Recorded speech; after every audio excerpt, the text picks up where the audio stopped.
বিসমিল্লাহির রহমানির রহিম। সুপ্রিয় দর্শক মন্ডলী, রাফিউল আকরাম আলভী আপনাদের সবাইকে স্বাগত জানাচ্ছি। দর্শক মন্ডলী, আমার পেছনে যে জিনিসটি দেখতে পাচ্ছেন, আমরা এই মুহূর্তে অবস্থান করছি জাবালে রাহমত নামক স্থানে। এটার একটা ইতিহাস রয়েছে। আমাদের আদি পিতা এবং মাতা হযরত আদম আলাইহিস সালাম এবং হযরত হাওয়া আলাইহিস সালামকে বেহেশত থেকে বের করে দেওয়া হয়েছিল। আপনারা জানেন, নিষিদ্ধ ফল খাওয়ার কারণে হযরত আদম আলাইহিস সালামকে পাঠানো হয়েছে শ্রীলঙ্কার সিংহল নামক জায়গায় এবং হযরত হাওয়া আলাইহিস সালামকে পাঠানো হয়েছিল জেদ্দা শহরে। তো প্রায় 350 বছর পরে হযরত আদম আলাইহিস সালাম এবং হযরত হাওয়া আলাইহিস সালাম এই স্থানে এসে মিলিত হয়েছিলেন।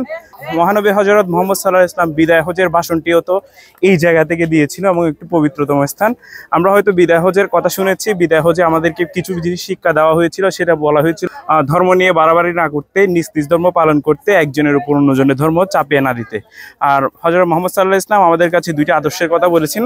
এক ছিল পবিত্র কোরআন, আল্লাহর বাণী আল কোরআন, এবং হযরত মুহাম্মদ সাল্লাল্লাহু আলাইহি ওয়াসাল্লামের আদর্শ।